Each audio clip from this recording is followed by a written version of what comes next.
केंद्र में श्री नरेंद्र दामोदर मोदी की सरकार ने 3 साल पूरे कर लिए। इस दौरान सांसद विद्युत वरण महतो ने संवाददाता सम्मेलन कर अपने संसदीय क्षेत्र में किए गए कार्यों का लेखा जोखा जनता तक पहुंचाने का प्रयास किया। पत्रकारों को संबोधित करते हुए सांसद विद्युत वरण महतो ने कहा कि जनता ने जिस विश्वास के साथ उन्हें चुना है, उसे ध्यान में रखते हुए अपने संसदीय क्षेत्र में उन्होंने विकास के तहत कई काम किए हैं। अंत्योदय एक्सप्रेस की शुरुआत, Shalimar Jaipur AC special train की शुरुआत, घाटशिला में पुरुषोत्तम तथा जनशताब्दी का ठहराव, जुगसलाई आरओबी के निर्माण में सभी बाधाओं को दूर करना, रेलवे कर्मचारियों की सुविधा को ध्यान में रखते हुए ब्रह्मानंदा हृदयालय में चिकित्सा सेवा सुनिश्चित भी उन्होंने की है।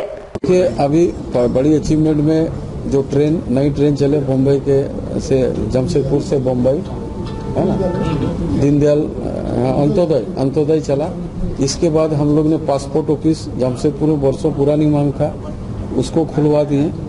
उसके बाद एक आपका सैनिक स्कूल, एक नवोदय विद्यालय और एक जो है अभी अति पिछड़ा जाति के लिए एक आवासीय विद्यालय, एक बच्चों के लिए, एक छात्रों के लिए, छात्राओं के लिए 2 होने वाला है। एक जगह स्वीकृत है, दूसरा जगह है बाकी, लेकिन हो जाएगा। रांची के बाद जमशेदपुर में पासपोर्ट सेंटर खोले गए हैं, ये भी सांसद के प्रयास से ही हुआ है। ये वर्षों पुरानी मांग थी। साथ ही साथ कोरोनरी टेस्ट की सुविधा कम खर्च में उपलब्ध कराने से देशवासियों को इसका लाभ मिल रहा है, ये भी विद्युत वरण महतो का ही प्रयास था।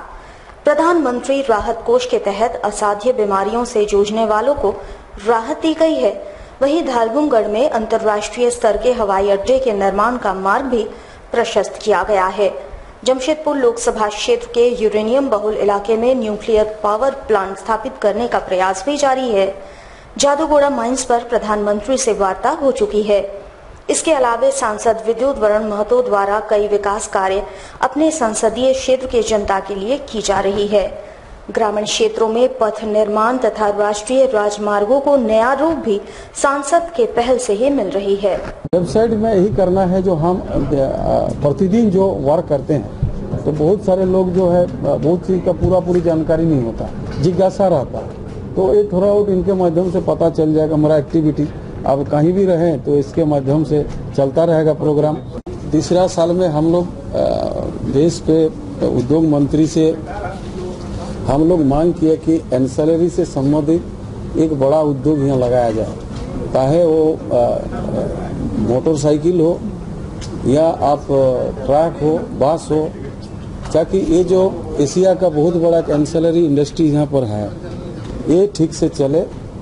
और इसके लिए हम मांग किए हैं और प्रधानमंत्री से मीटिंग किए हैं, वित्त मंत्री से भी किए हैं और उद्योग मंत्री से भी किए, और उन लोग इस चीज़ को माना है कि जब जब टेल्को का दिक्कत होता है पूरा बुरा असर पड़ता है। और इसके लिए एक उद्योग का हम लोग एक बड़ा उद्योग को मांग किए हैं। हायर एजुकेशन के लिए हम लोग टेक्निकल विश्वविद्यालय का भी मांग कर रहे हैं कि बड़ा बने यहाँ पर। जमशेदपुर कोऑपरेटिव कॉलेज में छात्रों के कम उपस्थिति के कारण उन्हें परीक्षा का फॉर्म भरने नहीं दिया जा रहा है। छात्रों ने इस कारण से कॉलेज प्राचार्य को अवगत भी कराया, परंतु प्राचार्य ने नियमों का हवाला देते हुए फॉर्म बच्चों को भरने नहीं दिया। इसके विरोध में कॉलेज के छात्र संगठन ने कॉलेज परिसर में जोरदार प्रदर्शन किया तथा प्राचार्य कक्ष की तालाबंदी कर दी। इस दौरान छात्र नेताओं के साथ कॉलेज के प्राचार्य की जमकर बहस भी हुई। इसके उपरांत कॉलेज के प्राचार्य ने सभी को कक्ष से बाहर निकलवाने का आदेश भी दे डाला। इस पर छात्र भी उखड़ गए तथा प्राचार्य कक्ष की तालाबंदी कर डाली। साथ ही साथ जमकर प्रदर्शन भी किया गया। छात्रों के अनुसार जिन छात्रों की उपस्थिति कम है, उनके कारणों की सूचना कॉलेज के प्राचार्य को दे दी गई थी, परंतु प्राचार्य मामले को सुलझाने के बजाय इसको और उलझा रहे हैं, जिसके खिलाफ छात्र आज आक्रोशित हैं। स्टूडेंट्स का फॉर्म फिलिंग में बहुत सारे स्टूडेंट्स का फॉर्म फिलिंग में दिक्कत आ रहा है। जब स्टूडेंट्स मुझ तक अपनी बात पहुंचाए तो बहुत सारे ने बताया कि उनका अटेंडेंस पर्ची पे लेकर के बोला जा रहा है कि हम अटेंडेंस बना देंगे, और बहुत बार ऐसा भी उनको बोला गया कि जैसे आज क्लास आए हैं तो क्लास नहीं हुआ तो बोला अच्छा ठीक है कल आना, कल बना देंगे। उसके बाद जाकर के अभी पिछले 1.5-2 महीना से कॉलेजेस में बहुत सारी एग्जाम्स चल रही है जो कि मल्टीपर्पज में हो रही है, तो टीचर्स उसमें चल जाते हैं, तो वो जब भी कॉलेज आते हैं तो क्लासेस नहीं होती है। तो हम जब प्रिंसिपल सर के पास आए कि सर ऐसा ऐसा प्रॉब्लम है, इसके कारण फॉर्म नहीं भरा पाया, जिसका कुछ का कम है। तो हमने इस पे जब प्रिंसिपल सर से बात की तो प्रिंसिपल सर ने इस पे क्लियरली मना कर दिया। फिर और अभी प्रिंसिपल सर ने अंदर चैम्बर में धमकी दी है कि आपके ऊपर FIR कर देंगे और केस कर देंगे और तुमको जेल भिजवा देंगे। वहीं कॉलेज के प्राचार्य की माने तो कॉलेज में सभी चीजें नियमों के अनुसार ही होती है। लगभग 90% बच्चों का फॉर्म भरवा दिया गया है और जो 10% बच्चे बाकी हैं उनकी उपस्थिति कम है और नियम अनुसार ही उन्हें फॉर्म भरने से रोका जा रहा है। और उनका अटेंडेंस जो है वो 75% अटेंडेंस पूरा नहीं हुआ। लगभग कॉलेज में 115-120 क्लासेज हुए। अब जिन्होंने 5 क्लास या 10 क्लास किया वो कह रहे हैं कि मेरा करा देंगे, तो कैसे होगा? कोई भी हेड ऑफ द डिपार्टमेंट नहीं करेगा। विश्वविद्यालय का डायरेक्टिव है 75% और 75% से कम नहीं कर सकते। विश्वविद्यालय के ऊपर में अब ये डिपेंड करता है और विश्वविद्यालय एकदम स्ट्रिक्ट है, अच्छी बात है, होना भी चाहिए। तो 90% ऑफ द स्टूडेंट का फॉर्म भरा जा चुका। जाना पड़ेगा आपको कॉलेज में, तो अगर आप क्लास नहीं कीजिएगा तो फॉर्म कैसे भरा जाएगा? यही सारी चीजें हो रही है जिसकी वजह से इन लोग का है कि मेरा फॉर्म भरा जाए। हम लोग गलत काम क्यों करेंगे? पिछले दिनों जमशेदपुर तथा सरायकेला जिले में बच्चा चोरी के मामले में हुई पुलिसिया कार्रवाई पर जुगसलई के विधायक रामचंद्र साहिस ने संतुष्टि जताई है। उन्होंने कहा है कि किसी भी मामले में निष्कर्ष पर तुरंत नहीं पहुंचा जा सकता, परंतु पुलिस सही दिशा में कार्रवाई कर रही है। आपको बता दें कि इस अफवाह के कारण कई जानें चली गई थी और जमशेदपुर भी सांप्रदायिक तनाव में जल उठा था, पर इस पर पुलिस ने त्वरित रूप से कार्रवाई की थी और कईयों को जेल भेज दिया गया है। इस कार्रवाई को जुगसलई के विधायक ने सही कहा है। उन्होंने कहा कि किसी भी संगीन मामले में तुरंत निष्कर्ष पर नहीं पहुंचा जा सकता, पर जिस तरह पुलिस कार्रवाई कर रही है वो सही है। दोषियों को किसी भी हालत में बख्शा नहीं जाना चाहिए। देखिए, हर चीज में संतुष्ट और असंतुष्ट माने तुरंत नहीं बोला जा सकता है। कोई भी घटना घटता है उसका पीछे शासन का जांच होता है, पकड़ता है। पुलिस कभी कभी संदेह के आधार पर पकड़ता है और जांच में अगर वो निर्दोष पाया जाता है तो उसको छोड़ दिया जाता है। तो पुलिस उस दिशा में कार्रवाई कर रही है, लेकिन लोगों में अफवाह है, भय का माहौल है कुछ जगह। पता नहीं ये चीज कहां से ये क्रिएट हुआ है, ये जांचने का विषय है और पुलिस इसमें लगा हुआ है और पुलिस अंतिम ये निर्णय तक पहुंचेंगे, जनता को न्याय दिलाने का काम करेंगे, यही उम्मीद है। जमशेदपुर के टाटा स्टील में कार्यरत पर्वतारोही हेमंत गुप्ता और पायो मुर्मू ने दुनिया की सबसे ऊंची चोटी माउंट एवरेस्ट पर भारतीय तिरंगे को लहराया है, जिनका शहर पहुंचने पर टाटा स्टील के द्वारा स्वागत किया गया। जमशेदपुर में टाटा स्टील खेल विभाग के द्वारा माउंट एवरेस्ट फतेह करने के लिए हेमंत गुप्ता और पायो मुर्मू को 1 माह पूर्व रवाना किया गया था। 29,000 फीट की ऊंचाई पर भारतीय तिरंगे को लहराने का कारनामा हेमंत गुप्ता ने कर दिखाया है। इस सफर में उनके साथी पायो मुर्मू 26,000 फीट पर जाकर किसी कारणवश आगे सफर तय नहीं कर पाई, मगर हेमंत गुप्ता ने बगैर हिम्मत हारे अपने बुलंद हौसले की बदौलत माउंट एवरेस्ट को फतेह करने का कारनामा अपने नाम कर लिया। पत्रकारों से बात करते हुए हेमंत गुप्ता ने कहा कि इस 2 माह के सफर में हम लोगों को काफी परेशानियों का सामना करना पड़ा था।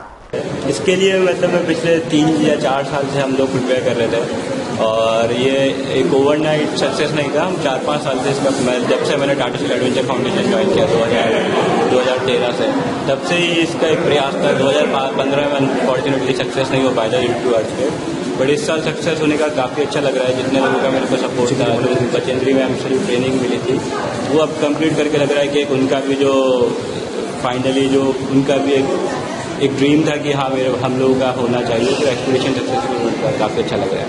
कठिनाई तो इतने बड़े अगर अभियान के लिए एक्सपीडिशन जाते तो उसमें कठिनाइयाँ तो आती हैं, आपको पहले से प्रिपेयर रहना पड़ता है उसके लिए।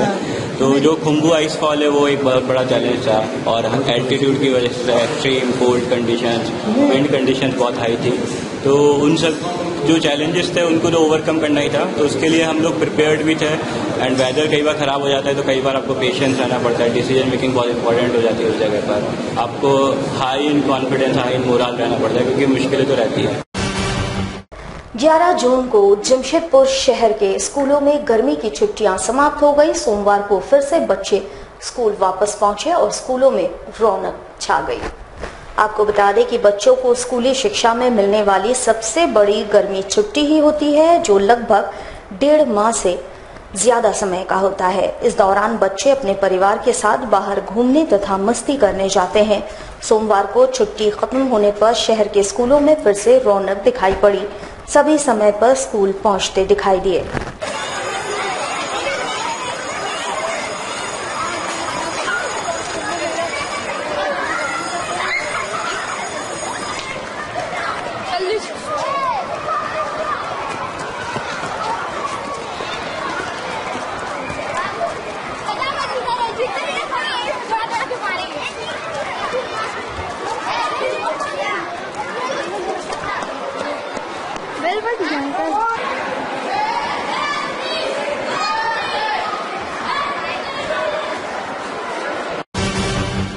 सरायकेला जिले के गमरिया प्रखंड स्थित सुधापुर गांव में आज खूब चहल पहल देखी गई, क्योंकि आज गांव की होनहार बेटी अपने घर वापस जो लौट रही थी। हम बात कर रहे हैं ज्योति कुमारी की, जो यूपीएससी की परीक्षा में जीत हासिल कर न सिर्फ अपने गांव बल्कि राज्य का नाम भी रोशन किया है। सुदूर गांव गमरिया प्रखंड का सुधापुर, इस गांव तक पहुंचने के लिए सड़क तक नहीं है। इस गांव की एक बेटी ने गांव का नाम ऐसा रोशन किया है कि अब गांव में चहल पहल देखी जा रही है। देश के सबसे बड़े एग्जाम में इसी गांव की बेटी ने परचम लहराया है। जी हां, यूपीएससी 2017 में सुधापुर गांव की ज्योति कुमारी ने 873 बार रैंक हासिल किया है। आज इस होनहार बेटी के स्वागत के लिए पूरा गांव तैयार था। ज्योति अपनी सफलता के बाद आज दिल्ली से अपने गांव वापस पहुंची, जहां पहले से लोग उसके स्वागत के लिए खड़े थे। गांव पहुंचते ही सबसे पहले उसने मंदिर में मत्था टेका, फिर बड़े बुजुर्गों का आशीष प्राप्त किया। गांववासी होनहार बेटी की सफलता से फूले नहीं समा रहे हैं, क्योंकि न केवल गांव ज्योति ने यूपीएससी में सफलता हासिल कर राज्य का नाम भी रोशन किया है, वहीं भाजयुमों की ओर से भी ज्योति को सम्मानित किया गया। बहुत खुशी हो रहा है। सफलता आपने जो लगन से पाई है, आपको क्या लगा, कितना टफ है और कितना आसान है?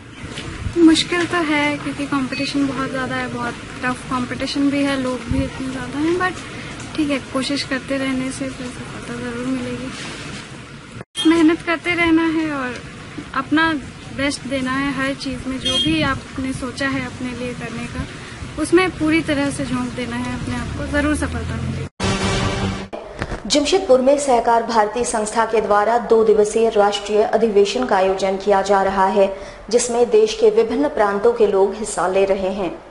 बिशुपुर के चेंबर भवन में सहकार भारती जमशेदपुर शाखा के द्वारा राष्ट्रीय अधिवेशन कार्यक्रम का आयोजन किया गया, जिसमें संस्था के राष्ट्रीय अध्यक्ष जतेंद्र मेहता के अलावे संस्था के कई पदाधिकारी 2 दिनों तक संस्था के द्वारा आयोजित होने वाले भावी कार्यक्रमों पर विचार विमर्श करेंगे।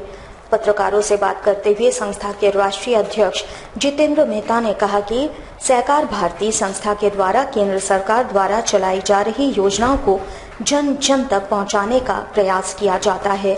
इन्हीं विषयों को लेकर हम 2 दिनों तक विचार विमर्श कर गरीब असहाय लोगों तक सरकारी योजनाओं को पहुंचाने का प्रयास करेंगे। सहकार भारती की राष्ट्रीय टीम की ये 2 दिन की बैठक है और इस मीटिंग में पूरे भारत से हमारे स्टेट लोग आए हुए और अगले दिनों में हमारे कार्य भी हमारा कार्य का विस्तार कैसा होगा, इसके लिए हम सहकार भारती के स्थापक लक्ष्मण राम इनामदार थे, उनकी जन्म शताब्दी वर्ष का सेलिब्रेशन हम कर रहे हैं और 2 साल के लिए हम सहकारिता में भारती का एक बहुत बड़ा एक्सपांशन सोच रहे हैं। और लक्ष्मण राव जी इनामदार जो है, उन्होंने जो पद्धति नींव रखी है सहकारिता की, उस पर हमें कार्य, इसके लिए हम ये 2 दिन में सब बनाए हैं, सूची बनाई है, उसके ऊपर हम विचार।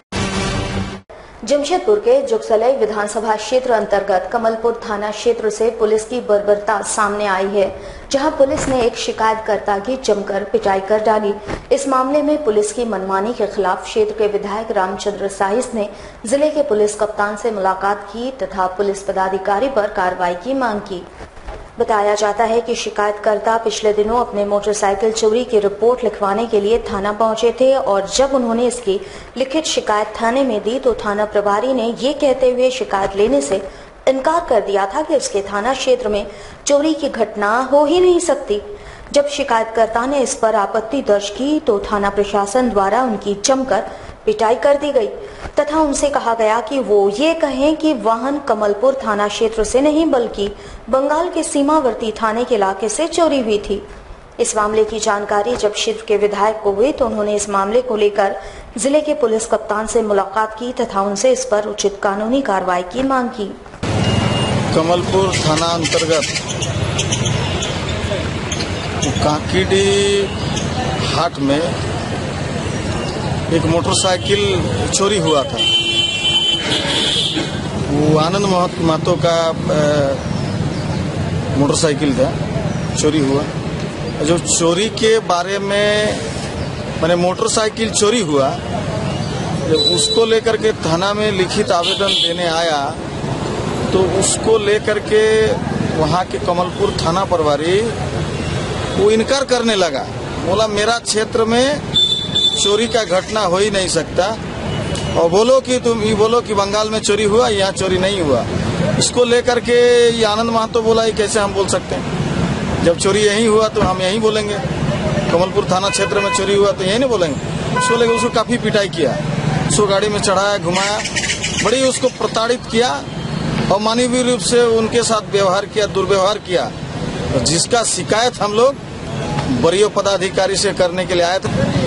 और हम लोग उनसे यही मांग किए हैं कि एक थाना प्रभारी का आचरण यदि इस तरह का होता है तो लोग वहाँ कैसे रह पाएंगे।